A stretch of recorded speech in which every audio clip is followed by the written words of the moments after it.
How's everyone doing? Okay? You have a nice break? What a winter, huh? I think this is probably one of our challenging winters we've had in some time. I'm trying to remember back when we had something like this. Maybe it's at least been 10 years when snow came to West Lafayette around Thanksgiving, and it just stayed here until March. And it was nasty winter. But I think this one is a little more severe. And true to form, as I mentioned to you about patterns and things of that nature, this is a thing that you're going to be picking up in this class about public health, is to look at patterns. And as I mentioned to you, there's been so much that's been made about the relationship between, let's say, public health and climate change. Right above us over in HAMP, formerly the Civil Engineering Building, we have Earth and Atmospheric Sciences, went to a lecture and said, don't worry so much about the temperature change as much as you're going to see the humidity change. And the humidity change, basically, during the winter time, is going to collide with the northern air masses, resulting in a lot more snow. And I think we're starting to see that. And as I mentioned, through probably the next, how many years, I'm not sure, you're going to see accumulations of snowfall like this, probably on a fairly routine basis. So I wouldn't consider this year an anomaly in terms of future years, but in terms of past years it is. So we're seeing lots of impact of the weather as it relates to health and public health. So glad you're all here, and it'll be interesting to see in relation to this how the flu, the influenza pandemic spreads and begins to hit Indiana. We're not in the severe category yet. But I would say with school back in, everyone back in session and so on, close proximity, I would say that Indiana may be one of those states that if you look at the Google Maps and you look at the CDC maps on influenza, you'll see that we're just a small little pocket right here that we're pretty bad, but we're not severe yet. But if you look at the southern states, they're in the severe mode, and if you look above us, where they're in severe, Illinois is not yet, and it's probably some impact there. So it'll be interesting to see what happens. So watch those maps. If you go to molecularhub.org, we have both of those maps on site, and we're trying to run predictive models ourselves. So we'll see how that pans out. Did get a couple of emails this morning with some students who did have the flu. Just as a matter of course, I recognize when students aren't feeling well, and when that happens and you can't make it, let me know ahead of time. And then what happens is, and I mentioned this at the beginning of class, but I'll mention it again, I give you a null score. A null score means that you're excused for that quiz on that particular day. There's no makeup for it. But the thing is that the gravity, the weight of the other quizzes that you take weighs more because you've taken fewer quizzes, during that time. So you're always encouraged to be here as best you can. But if you are sick and you're really under the weather and you're pretty miserable, and especially if you think you're contagious, it's just know that safety device is there for you and for your fellow students. I wanted to make a couple other points too. I've noticed I've had to be a little more prescriptive in the details with the homework assignments and so on. I think part of it is because there's just so much content at you, and I say, here's your homework assignment, it's on this particular slide, and it's like the last slide I show you of the morning, and then students are saying, I don't have any clue about how to do this assignment, and I say, well, it's there. What I did was I took a little more time and outlined what you needed to do for this particular assignment. The critical thing here in what I'm starting to observe with this generation of students is that I think so many of you grew up on sort of a unit mastery system where you just, pass tests by filling in circles, and you're not forced to critically think. And this class is all about critical thinking. It's not just about throwing a bunch of facts at you and you cough it up like a cat hairball, 3 times in the semester and say, here you go, without really changing the way you think about approaching health, and in particular public health. So I want to challenge you that when I give you these assignments and they're a little bit open-ended and not prescriptive as I outlined it to you in that email, because that to me is very boring. It doesn't give you any freedom to really think about how you'd approach this particular problem, is that now you got cookie cutter details on exactly what to do. And that, to me, that interrupts your process of critical thinking. And that's what's going to make you successful. It's not what you know. It's not who you know. It's how you access information, how you process that information, and how you come up with solutions on your own. That's going to be the difference in, I think, the quality of your life, and certainly as it applies to this class. So please let that resonate in your head a little bit about the whole opportunity there to be able to think critically about issues that come up in this class, because the more you know about this, it really is about self-preservation. The more you can have an impact on the greater good should you go along this path in the health sciences side of the equation. That said, I went and did some work over the weekend for you, looking at the Follett's bookstore and so on, and it turned out they had 10 copies of the 7th edition right here. Unbelievable. If they were a real business, I think it would be out of business. That's my personal opinion, because they hardly ever have the books needed for this class. Now, maybe the new you is well, we can go online, we can get them cheaper, so on and so forth, and that's fine, because you can go to Amazon and other venues to get this book. But it disappoints me that we are forced to put in this order for you 6 months ago. This is not like I just thought of, well, we're going to have this book. This was put in 6 months ago. We're required to do that and say, this is the course we're going to be using, this is a class, and so on and so forth. This is the book, here are the materials, and you go in there and you say, oh, we just ordered 10 books. I said, I got 150 plus students in this class. So I apologize to you that these resources were not immediately available when you went to the bookstore.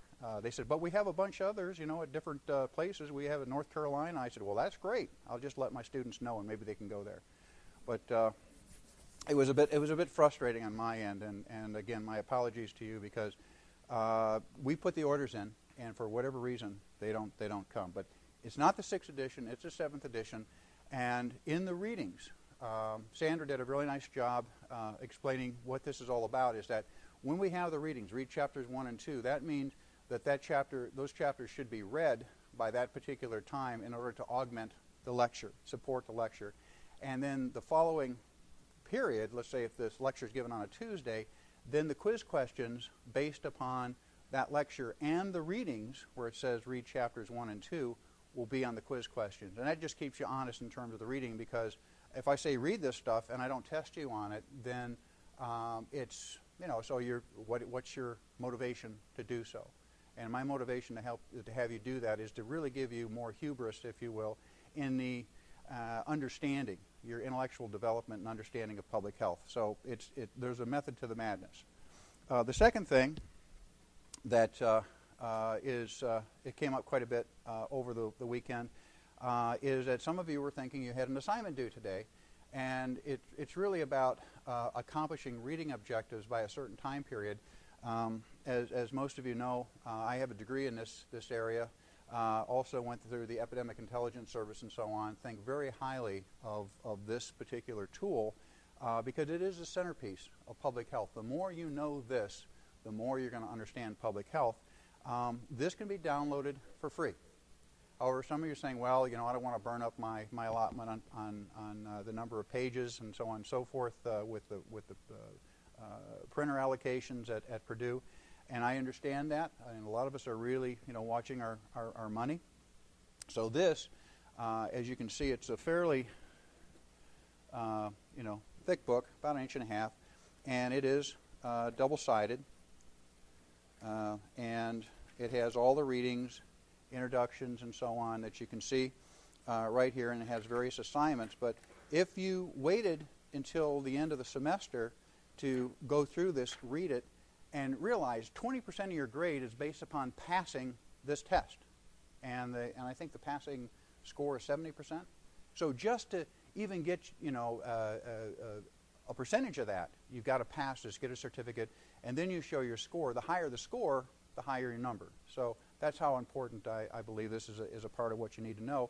But if you pace yourself and read this, then you're going to be in great shape. So you should be done with Unit 1 by now in this particular book. And to make sure everyone has access to it, it's going to be in the pharmacy library. I'm going to have it put there today. I had it printed off for you. It'll be in the pharmacy library. Some of you may have ordered this. CDC will sell it to you. The Centers for Disease Control and Prevention will sell this to you for $50. What the heck? You can get it for free, right? And so now you can also get this in the library. So I have a copy of it for you there. and I highly recommend getting it because even if you print it off yourself and put it in a 3-ring binder, it's very useful material for not only for what you can gain from it now, but in the future, should you stay in the field. And just got some cool stuff in here. It really does.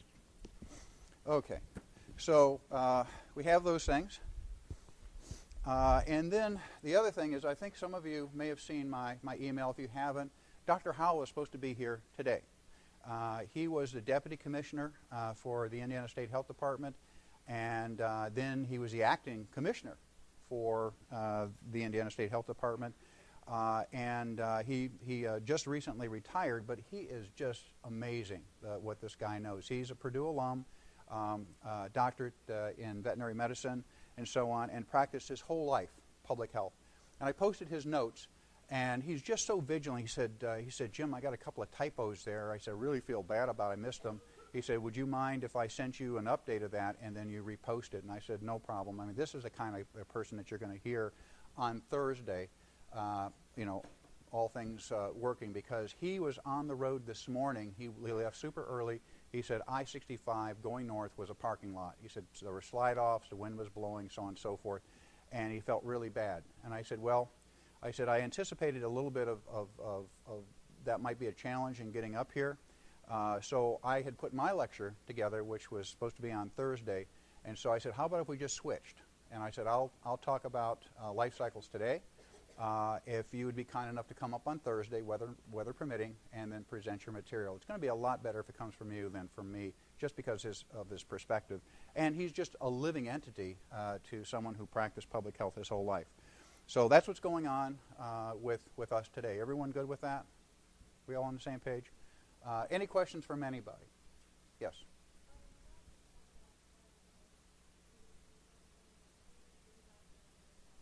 Look, I only have one copy in there. You raise a good question. What I'll do is I'll get a couple of copies in there for you, so that we may have some flexibility in that, because I don't know how many students like you would be interested in this and taking it away, but the idea that there's the only one in there, you'd have to go there and just read it while it's there. But the other thing too is that if you're really sort of if you're thinking about how can I make this all work in a timely way, you don't have to print. I don't believe you have to print the whole thing off. I think you can really print off. Yeah, print off the exercises that are in there, because that would be related to the quizzes. Can they print off one unit at a time? Do you think? Okay. So if you just wanted to print off the one unit, for example, and read that instead of the whole thing until we get things sorted out for you, you could try that. Okay, as an option, but a good question. Yeah, you can, front and back, that kind of thing, printing.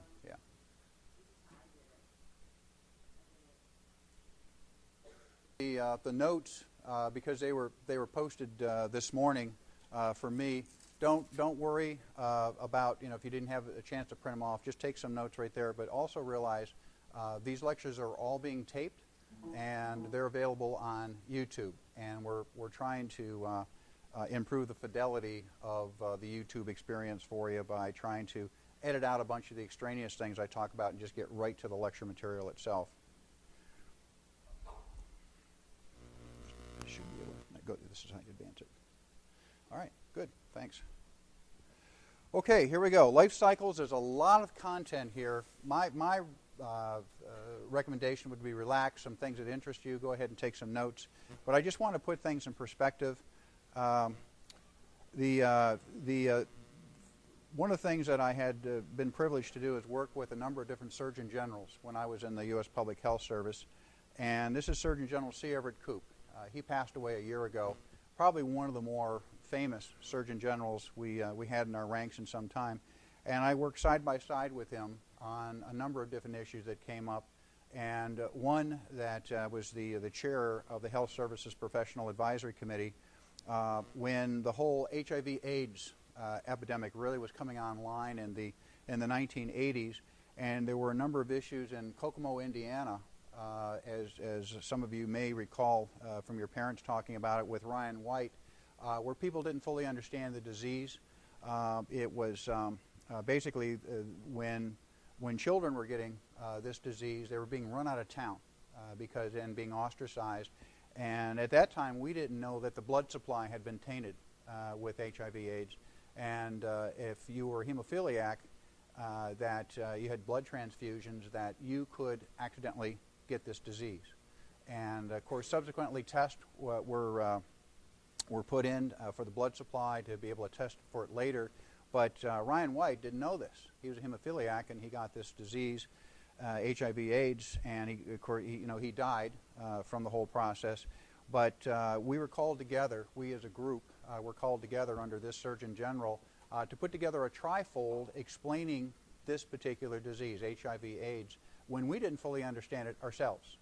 And the idea was that he went to the IRS and he said, I want every home address that you can give me in this country, and we're going to put together this trifold, front and back, try to explain this disease so people fully understand it. So, families, the White family and others, such as in Kokomo, Indiana, which really became, the world saw Kokomo, Indiana as having lots of issues with this particular young person, that we don't want to see anything more like that because it's starting to spread. And so the trifold was put together, and of course everyone wanted to weigh in on it. It became politicized. And Surgeon General Koop, it's one of those things that you have the great privilege. Sometimes you come across people. He's an extremely religious man. He understood the politics of the time, both on the Democratic and Republican side of the equation, but also an absolutely brilliant scientist and physician. And he said, we're going to let the science trump everything else, and we're going to get it out there. And he basically took a lot of heat, and he got the addresses, and that trifold went out to every household in the United States. Within 2 weeks, this whole thing was just buttoned down. It was no longer an issue in terms of kids getting run out of town, being ostracized, and so on and so forth. People understood the tainted blood supply, the whole 9 yards. And it was just amazing to see this guy in action, how brilliant he was and what leadership was all about. Just a great privilege. And so I had a chance to work with other Surgeon Generals as well, but he was quite the deal.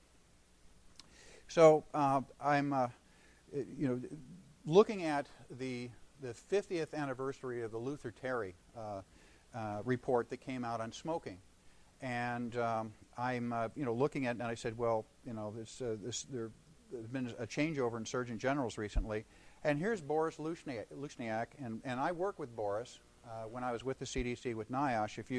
If you read down right here, notice he has an MPH, Master's in Public Health. So any of you who's going off to medical school really do need to think that. And that's one of the reasons why I pushed this book over here, is to begin that process of you thinking about it. But if you read down the details right here, you'll see that, like me, part of the Epidemic Intelligence Service, went through that training.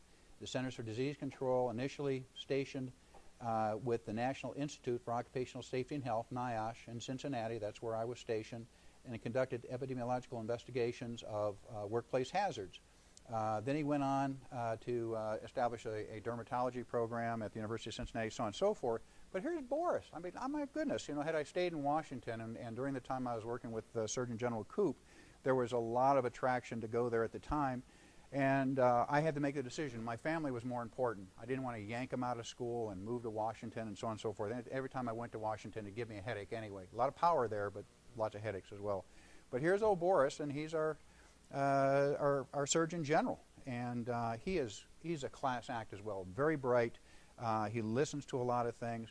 But the reason I bring him up, not only in terms of our relationship, but the 50th anniversary of smoking and coming out, and how smoking, when that first report came out in 1964, no one was really buying into the idea that smoking was that harmful. In fact, there were a lot of cigarette companies saying, this is not a bad thing, you don't have enough evidence, so on and so forth, because a lot of epidemiologic studies are associations until there's enough evidence that it becomes causal. You see the direct link between the two. And there's a huge gap between something that's associated and something that's causal. And that's really important for you to understand. And so now, 50 years later, we find out that smoking is related to a lot of other diseases.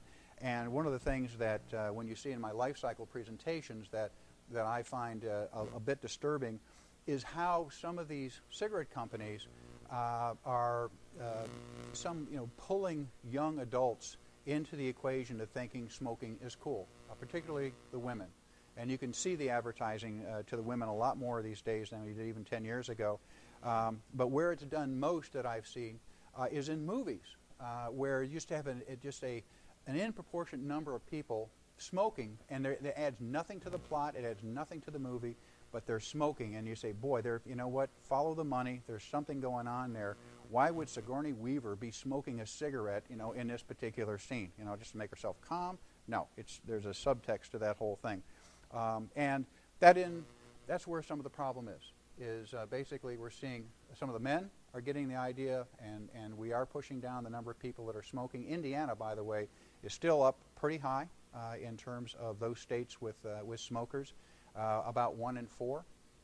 But it is moving down. But the problem is that women now are on the rise in terms of more and more of them smoking. I think there's a lot of subtext out there that suggests that if you smoke, you're cool. Actually, if you smoke, you're dead, because it's going to be, eventually it's going to take you out.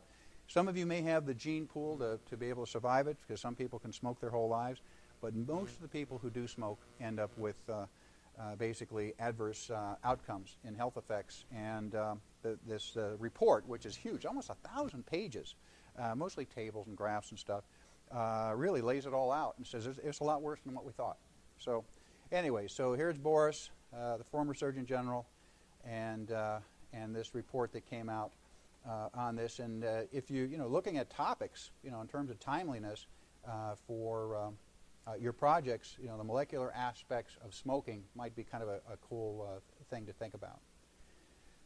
So, starting out with maternal, infant, and child health, we're going to go through 3 cycles. This is the early years, then we're going to go through adolescence and middle age, and then we're going to go to the elderly in this presentation. So when we define maternal, infant, and child health, it's composed of the health of women in childbearing age from pre-pregnancy through pregnancy, labor, and delivery. The postpartum period of the health of the child is prior to birth through adolescence. So maternal, infant, and child health are important to communities' health. Why? Because when we look at child health statistics, they're important in terms of the effectiveness of disease prevention and the health promotion services of a community. Basically, it is an indicator of the health of a nation. It really is. It said how well we take care of our women and their babies really indicates how well that the nation's going to do in the coming years. So when you look at examples of precursors of high mortality rates, that's death in maternal, infants, and child health, unintended pregnancies, lack of prenatal care, poor maternal and health nutrition, maternal drug use, low immunization rates, which is on the rise, by the way, because people feel that there's something in these vaccines that's causing adverse outcomes in the children. Autism being one of the poster children examples of just some bad science that people are still trying to connect the two, and it's just not true. But that issue is coming up not only in terms of beliefs, but just people just not going in and getting the immunizations. There's poverty, limited education, insufficient child care, and lack of health services in the community. When we look at risk factors with reduced and prevented early intervention and education programs, what we want to do is look at medical services for the women, their infants, and the children. And the idea is you want to have a stronger medical and social services network.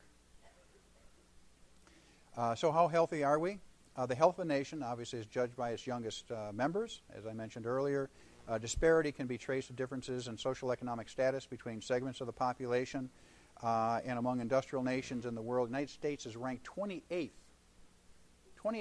in infant mortality. We look at the children today. They face different threats than in past decades. The different maternal, infant, and child mortality rates of different racial groups must be examined. There's huge racial inequalities in this country in terms of health care, and we have to examine that because that sets a pattern of challenges, for that child all the way up through life. It is a miracle sometimes that when you look back, and some of you may know people who've been born into extreme poverty, had every strike against them, and for whatever reason, they turned out to have a series of successes and have gone on to be amazingly successful. Those are the odds. The odds are very much against that. So a family, what are the definitions of family?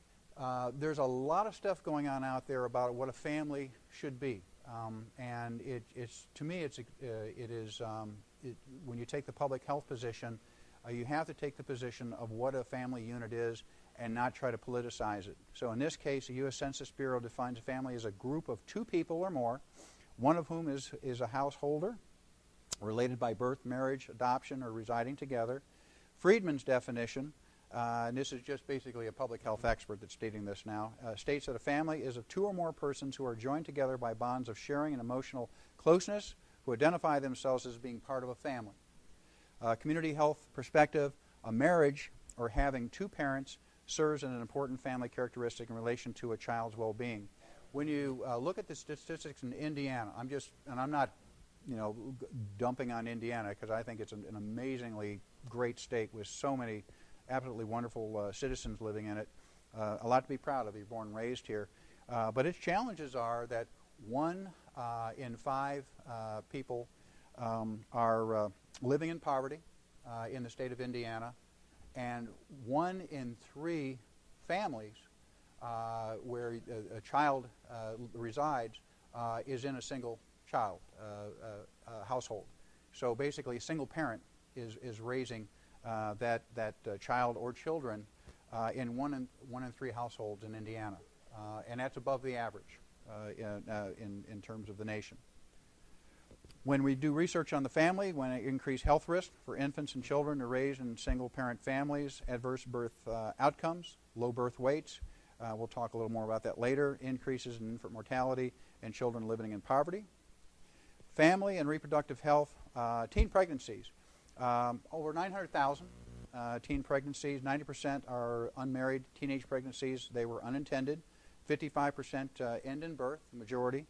31% are in abortions, 14% are miscarriages, and there's been a bit of a decrease in these miscarriages because there is some help in what's called WIC programs, women, infants, and children. I'll talk about that a little bit later.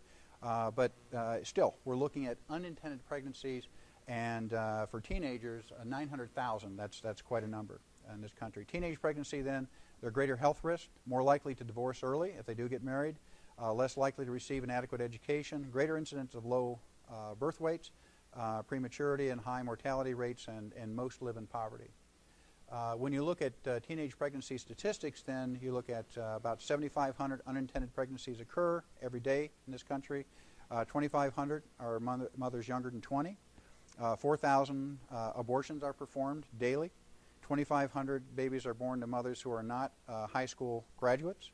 2,600 babies are born into poverty. 400 babies are born to females who receive late or no prenatal care at all. So when you look at selected characteristics of teenage mothers and mothers 20 and over, notice the kind of treatment that's given for mothers less than 20 versus mothers greater than 20. First trimester care, is fairly high, obviously higher for those mothers who are older than 20. But notice that during smoking during pregnancy, less mothers smoke who are greater than 20. A little bit less on preterm birth and low birth weights. So these are all risk factors. It almost seems a little counterintuitive. You say a young, healthy female, having a baby under the age of 20, you would think, most of this wouldn't be working against them. But realize they have the cards stacked against them in so many ways in terms of nutrition, food, poverty, and so on. Family planning, process of determining the preferred number of spacing of children in one's family and choosing the appropriate means to achieve this. Non-government is Planned Parenthood. Government entities are Title X, broad range of acceptable family planning methods, encourage family participation, and give priority to low-income families. That is a community involvement process. Roe versus Wade, you know well about this. You've seen this in terms of number of deaths from illegal abortions has declined. because of that decision in 1973. But also legal abortions have started to decline because people are more careful about getting pregnant. But those less than the age of 20, females less than the age of 20, are still having those challenges. Then there are pro-life and pro-choice sides of the equation in terms of how that plays out related to abortion. So it's a fiercely debated topic, very emotional. For some people, it can be very public, others very private. But just the whole idea of making that kind of decision weighs on everybody, including society. Maternal health, the health of women in childbearing years then. Now I'm going to be testing you on some of this stuff, so I don't really want to give you a bunch of useless facts and statistics. So in this presentation, I will stop and I will highlight and say, this is important for you to know in terms of what, times that we're measuring. So when we look at maternal mortality, the death of a woman while pregnant or within 42 days of termination of pregnancy. So that's your maternal mortality. So circle that and say, okay, we're basically a little more than a month after the termination of pregnancy, irrespective of the duration of on-site of pregnancy or any cause related to aggravated by the pregnancy or itself. So this is a statistic that the government gathers. When we look at prenatal health care, fundamentals of safe motherhood, we have risk management, treatment for medical conditions, and so on. We have education. What's crucial to maternal and infant health, main policy is to reduce that low birth weight. Why? Because the preemies, as we like to call them, that low birth weight, there are a number of health complications that may come from that. So I'll be testing you on this in terms of another aspect. It's called infant health. And infant's health depends upon many factors, infant mortality, infant death. So this is a child under 1 year of age that we're looking at. So infant mortality rate then is number of deaths by children under 1 year divided by 1,000 live births. That's your denominator. So your numerator, number of children who died at 1 year or less, and divided by those live births, and that gives you your mortality rate for the infants. It's important because it's a sentinel marker worldwide in terms of measuring the health of a city, of a county, of a state, of a country. Neonatal mortality, this is another one I'll test you on. This is birth to 28 days of life. So basically, think about neonatal mortality as something that's basically 1 month or less. Premature births, low birth weights, and birth defects are causes. We get post-neonatal. Now I'm going to test you on this. So basically 1 month up to a year. We're looking at days of life. We have birth defect issues, sudden infant death syndrome, SIDS, third leading cause of deaths in infants, defined as sudden unanticipated death of an infant in whom after examination there is no recognized cause of death. Usually occurs in infants between 2 and 4 months. Many of you probably are because this has come of age, may have flat heads on the back.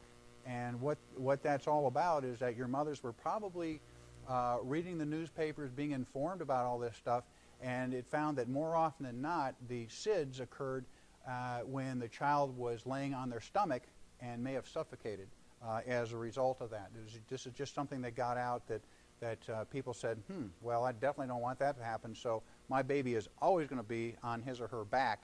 And as a result of that, the back of the head, because it was still being formed, the bones in it, results in a flat spot in the back of the head. So no big deal, but just if you're wondering why is that flat back there, there's some reason behind that. So if we look at infant mortality rate, you see that we've been doing a much better job in total infant mortality rate, looking at males and females about the same. And it's projected out we're going to get much, much better about that because we are having women come in and get checked out. But if you look, in the early periods in 1950s and 60s and so on, it was fairly high. But it has been dropping, and it's right down about 5% or so where we are right now, 5 to 6%, the infant mortality rate in the U.S. Still not good. We're still 28th in the world. When you look at under 5 mortality rates worldwide, though, this is the best statistic that I had. I was trying to find the most recent stuff, and so this is what I was able to get from the World Health Organization. Just basically, the darker the color, the higher the mortality rate.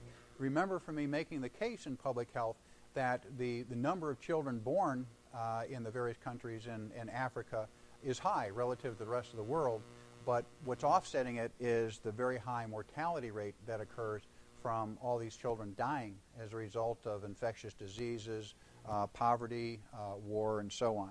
And you see a little bit over here in Afghanistan and in the Middle East countries as well, including India.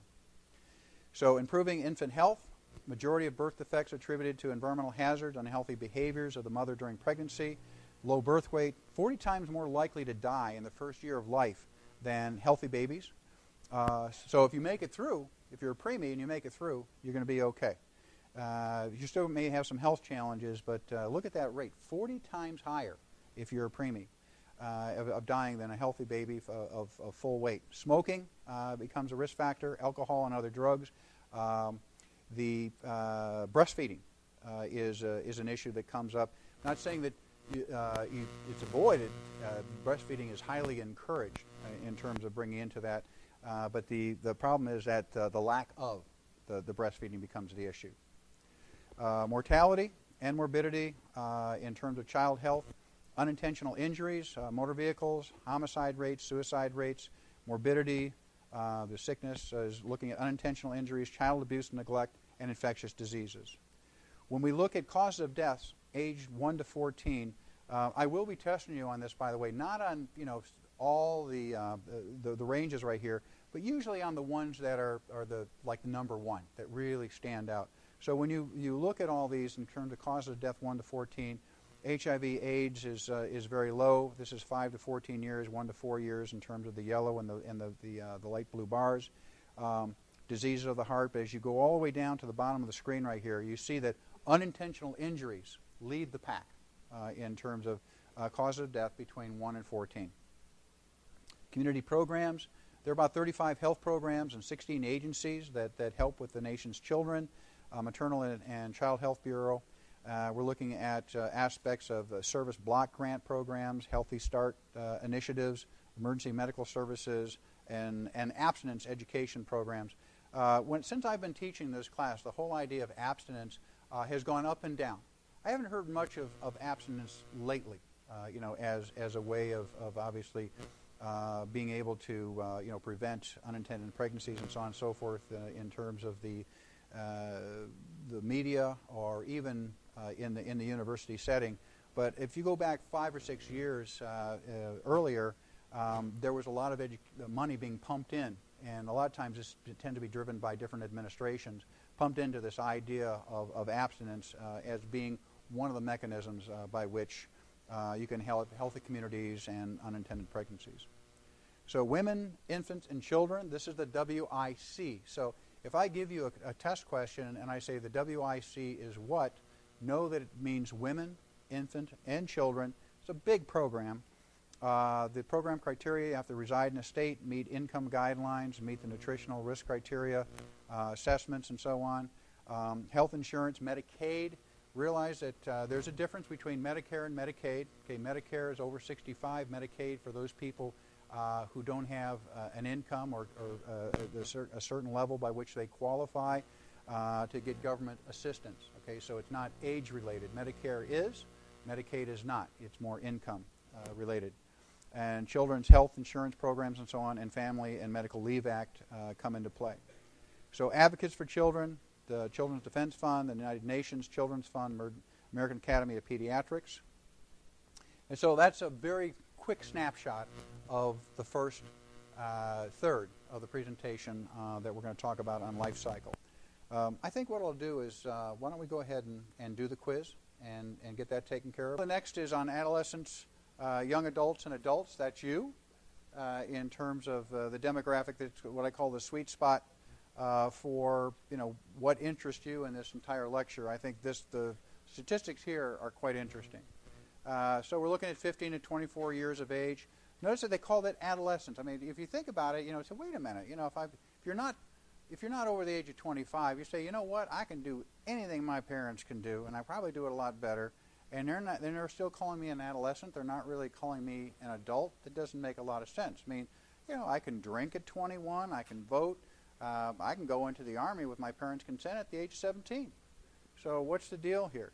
it's really looking at, if you look at the development of the prefrontal cortex, your ability to rationalize and think things through and not look at them as like, you know, so many of you will experience something and say, wow, that was just totally unreal. It just, you know, I didn't really sort of separate what my mind's thought was on the process and what the reality of it was. And many of you may have been in that situation.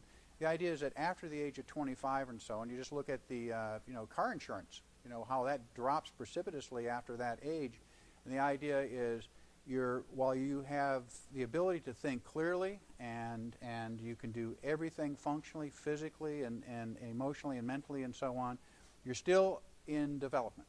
And until you hit that age of 25, 26, you know, for me, I think coming of age for me in terms of really just having a sense of who I was, where I wanted to go in fairness and disclosure, I think it was around the age of 27 where I just finally, I saw myself as being grounded and really where I wanted to go, my path forward in life.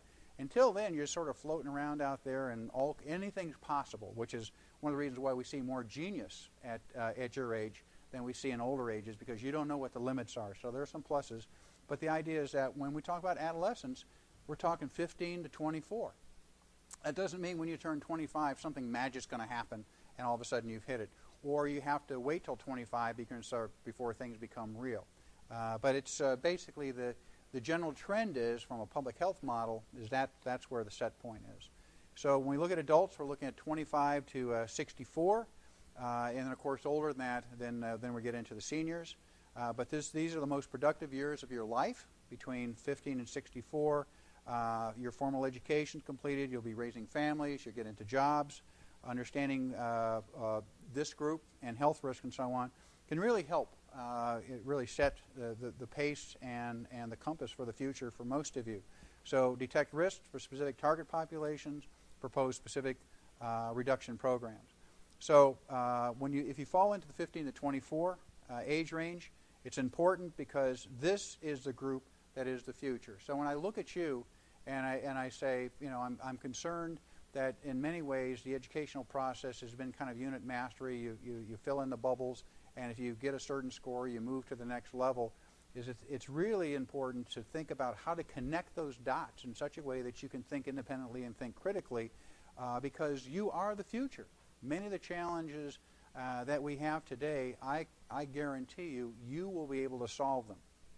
You will be able to solve them. We just don't have the capacity to do it, can't figure it out, but you have the mental agility and the range to solve many of these things. And that's one of the reasons why every single one of you, when you look at those that are leaders in this state and in this country, say, you know what, we want you to have the best possible education ever.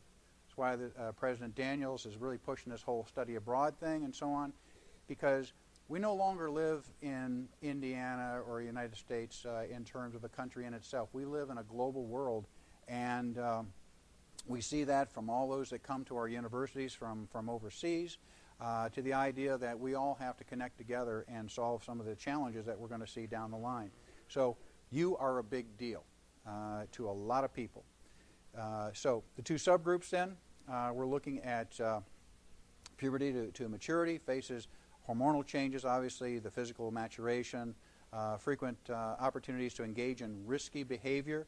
A lot of you may refer to it as the college experience. So, you know, sometimes if something doesn't seem right to you, it's like, you know, this is kind of stupid, I would say don't do it if you haven't done it. And if you have done it, say, I'm not going to do that again. Man, that was a bad idea.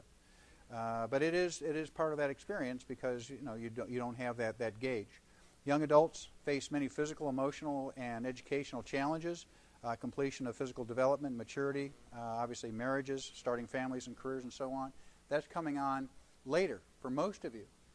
It used to be early on in the 20s and so on. Women get their degrees, have a family, you know, right out of the gate, so on and so forth. My two daughters didn't get married until their 30s, and you know, children to follow after that. But that's kind of the norm now, is that a lot of the women are developing themselves in terms of their careers, establishing who they are, and becoming quite successful in that entity, and then saying, okay, now what's next for me is to have a family. So it's interesting to see how these things are moved back, because obviously that has an impact on how many children you have and so on.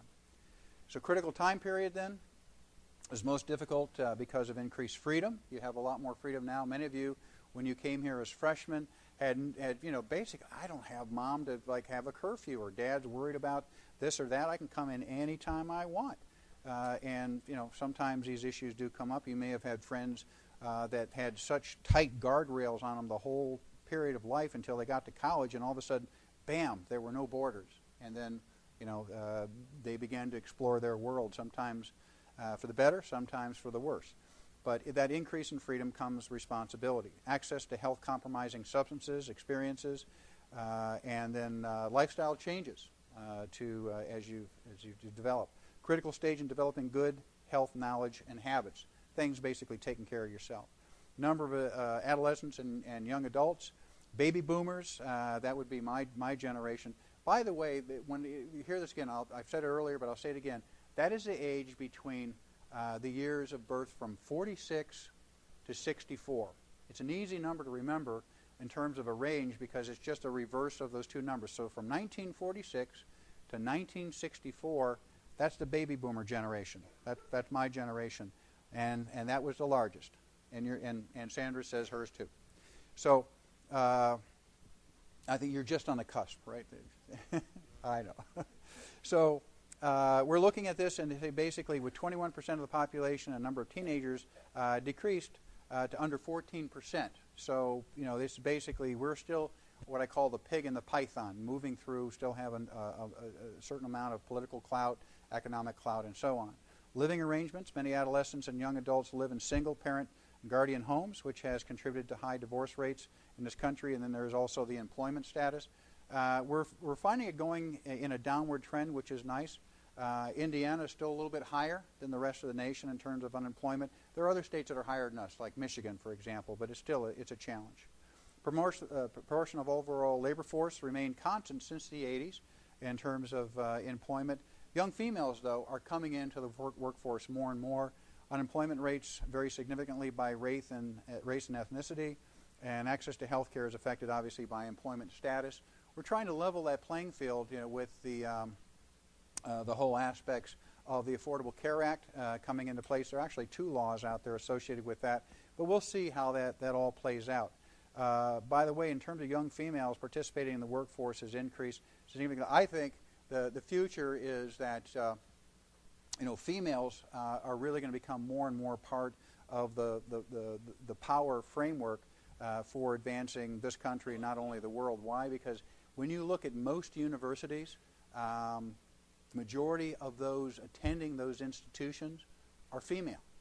Purdue doesn't have that. We still have more males here than females. That's mostly because of the engineering programs and so on. But if you go across the network, you're going to find a higher percentage of females than males in college. A much higher percentage of those females are traveling, doing study abroad experiences and traveling the world compared to males. I have not figured out why that is. Maybe you can help me understand that, because just about all the study abroads I've done, I'm looking at 80% of those that do study abroad are female, and 20% are male. And maybe it's the guys, figure they got to work, they got to do this, got to do that, but the women are working too. So I think it's just seen as a higher priority for them to experience that. But I think it's all going to be a big game changer as we go down the line, because now you're going to get not only women working, but women working in powerful and influential jobs. You're starting to see that take place. And I would say probably in the next 10 years or so, maybe even a president of the United States. We'll see how things play out. So health profile, adolescents, young adults, mortality, medical devices have reduced death rates. Physical threat comes primarily from behavioral activities, causes, motor vehicle crashes, other unintentional injuries, homicides, and suicides. Suicides, third leading cause, I'll hold you responsible for this, third leading cause of death. Approximately 1/6 of 9 to 12th graders. Think about that. 17% United States have thought seriously about attempting suicide. It's amazing. 9th to 12th graders, come on. Suicide rates are significantly lower for females than for males. However, a much higher percentage of females attempt suicide than do males. The difference is that males tend to elect more violent acts when they attempt suicide. Either firearms is usually the preferred method, and so on. So groups at risk then are males. Suicide is the 8th leading cause of death for all U.S. men. Males are 4 times more likely to die from suicide than females. I mentioned the reasons why for that just earlier. Suicide rates are highest among whites, second among American Indian and Native Alaskan men. About 25,000 suicide deaths are reported among men. 60% involve the use of a firearm. So that's the preferred method, and that's why it's a one-shot deal. Females, women reporting attempted suicide during their lifetime about 3 times as often as men do. Usually it's usually pills or cuts that's attempted there. So morbidity, look at measles, sexually transmitted diseases. There's it's really spread. You think about herpes and so on. That's out there. But the more serious stuff, in my generation, if you had a sexually transmitted disease, in most instances you could get it taken care of. With HIV/AIDS, it's not a sure thing anymore. So it's one of those things that you have to be much more careful about interacting with partners that haven't been fully vetted. So communicable diseases, measles extremely severe for this age group.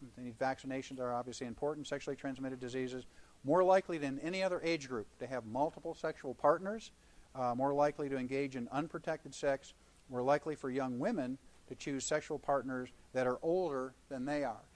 And what happens there is that the older sexual partner, being the male in these cases, may have had other experiences and so on, so they're more at risk for having the transmission of the sexually transmitted diseases to them. So behaviors then, on unintentional injuries then, not using seat belts. Most of us get that because it's a click it or ticket. And my quote, I always like to use it, is that when you pay attention because you don't want to pay again. So the idea is that you know that if you get caught without having your seatbelt on, you're going to pay a pretty hefty fine, and you don't like that. So more often than not, you'll put that seatbelt on. But also, you know that it saves lives. Not using a helmet during dangerous activities. A lot of people running around with motorcycles and so on. Now the big thing in Indiana was it came out. It made the national news. It actually made the Wall Street Journal. That it turns out Indiana is one of the leading states in the country for the use of these little mopeds. Right, these little things that don't go over the 25 miles an hour. You don't need a helmet, because it's cheaper. You don't need a driver's license or anything, so you don't have to have any skill sets. Don't need a helmet and so on. What's happening is that people are hitting these things left and right, or they're running into stuff, and all kinds of injuries are resulting, from this kind of thing. And my wife a lot of times refers to motorcycles as murdercycles, right? So she said that you got to be careful. And I've always wanted a Harley. And she said, you always had one when the girls were out of college and this and that. And now I'm too old to really care that much about getting a Harley. But it was, she did get me one year one of those Harley phones. You pick it up and answer. So got my Harley fixed there. But the thing that probably that helped me with that whole thing was going to a Harley reunion up in Wisconsin, in Madison. And they had ZZ Top there and everything, and I was just sitting on the hillside listening to some great music and looking at all these Harley fans and so on. And about 1 in 3 people that walked by me were limping or just having issues and so on. I said, what's there? And I say, well, more often than not, they would run into something or something would run into them because people don't tend to see motorcycles. And so it is a risky behavior. I'm not saying you don't ride one, but it is, if you do ride one, it's a matter of the statistics having some issues. So riding a car with the driver intoxicated, obviously most of you got that one, right? It's not a good idea. I'll share a quick story with you right here, but I want to pick up the pace because it's important to you. Student here got accepted to the FBI, right, at senior year, and I know there are some seniors here. And she was the one who drank the least of the group that went out to celebrate this whole thing. And so they elected her to drive. And she had been drinking, but less than the others. And so they're driving along, and they got pulled over by the police here, the West Lafayette police. Did the breathalyzer on her. She was above the limit. Because she got pulled over driving while intoxicated, She got bounced out of the FBI. She had been recruited. She had the job.